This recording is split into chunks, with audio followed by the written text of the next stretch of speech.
सनातन ग्रंथों में नागों का बहुत ज़्यादा वर्णन मिलता है। नाग यानी कि सांप, जिन्हें देख करके एक इंसान की कांप जाती है। ऐसा माना जाता है कि ह्यूमंस का डेवलपमेंट इन नागों से ही हुआ है। नागों ने बहुत ज़्यादा योगदान दिया है पूरी सृष्टि की रचना में और साथ ही साथ हम ह्यूमंस के डेवलपमेंट में।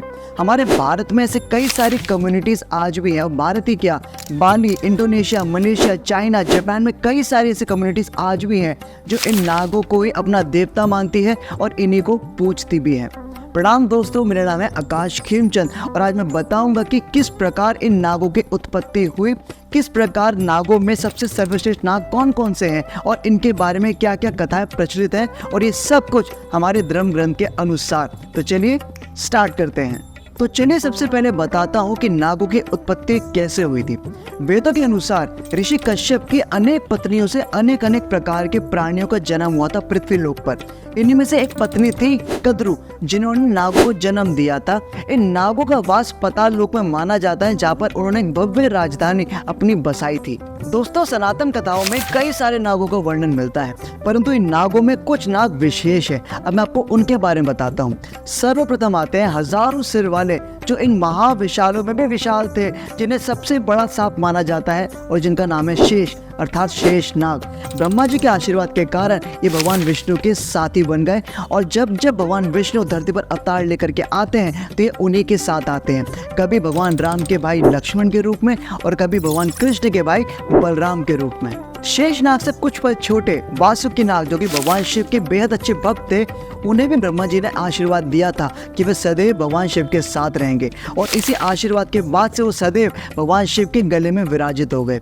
7 फन वाले वासुकी नाग वही हैं जिन्होंने समुद्र मंथन में रस्सी की भूमिका निभाई थी। इसी श्रृंखला में एक और महाविशाल नाग कालिया नाग, पक्षीराज गरुड़ का दुश्मन होने के कारण उनसे बचने के लिए गोकुल के पास यमुना नदी में जाकर के छिप गया, परंतु जहरीला इतना था कि यमुना नदी में कोई भी जीव जंतु वास नहीं कर पा रहा था, और साथ साथ इस नदी के ऊपर से उड़ने वाला हर पक्षी भी मर जाता था। पक्षी ही क्या, जानवर ही क्या, गोकुल में रहने वाले लोग भी काले नाग के आतंक से काफी ज्यादा परेशान थे। भगवान विष्णु का 8वां अवतार यानी कि भगवान कृष्ण जब आए थे, उन्होंने ही काले नाग को युद्ध में हरा करके यमुना नदी और गोकुल वासियों को इसके आतंक से बचाया था। सनातन कथाओं में नागों को ना बहुत ज्यादा विशेष रूप में दिखाया जाता है। कई सारे फन वाले नाग, आधे इंसान आधे सांप नाग, या फिर कह सकते हैं कि इच्छाधारी नाग और नागिन। आपने कई जगह मंदिरों की दीवारों पर देखा होगा कि नागों को ना किसी विशेष खजाना या फिर ज्ञान या फिर किसी मंदिर के बॉडीगार्ड के रूप में दिखाया जाता है, परंतु ये सारी बातें या फिर कथाएं किसी न किसी वजह के बिना तो हो नहीं सकती ना। दोस्तों, आज भी भारत में कई सारी जगहों पर नागों की पूजा की जाती है। राजस्थान के जयपुर के पास एक ऐसा विशेष त्योहार मनाया जाता है जहाँ पे नागों को मक्खन और दूध चढ़ा करके प्रसन्न किया जाता है, उनकी पूजा की जाती है, उनके मंत्रों का उच्चारण किया जाता है। नागालैंड और मणिपुर राज्यों में आज भी कई सारी ऐसी कम्युनिटीज पाई जाती हैं जो खुद को नागवंशी कहते हैं, यानी कि उनके पूर्वज नाग हुआ करते थे। वो आज भी वो सारे रीति रिवाज, वो सारे पूजा पाठ को लेकर के चल रहे हैं जो उनके पूर्वजों ने उन्हें सिखाया था। इनका ये मानना है कि ह्यूमन डेवलपमेंट में नागों का बहुत बड़ा योगदान था, और ये सारी बातें वेदों और पुराणों में भी लिखी है कि नाग आज भी मानसिक और शारीरिक तौर पर अपना योगदान देते हैं ताकि ह्यूमन का डेवलपमेंट किया जा सके। तो दोस्तों, ये थी कुछ रहस्यमयी कथाएं, बातें नागों के विशेष में।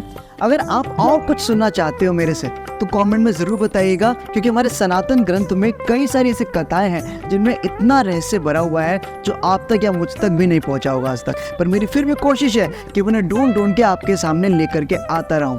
ये वीडियो पसंद आया तो कमेंट में जरूर बताइएगा, सब्सक्राइब जरूर कर लीजिए अगर पहली बार इस चैनल पर आए हैं, और मेरे को सपोर्ट करने के लिए बहुत आसान है, अपने दोस्तों से, रिश्तेदारों से, परिवार वालों से इस वीडियो को जरूर शेयर कीजिएगा, ताकि वो भी जान सके कि हमारी कथाओं में, हमारे पुराने ग्रंथों में कितना कुछ छिपा हुआ है। जल्दी मिलेंगे अगले वीडियो में नए टॉपिक के साथ, तब तक के लिए आकाश खेमचंद आपको प्रणाम कहता है।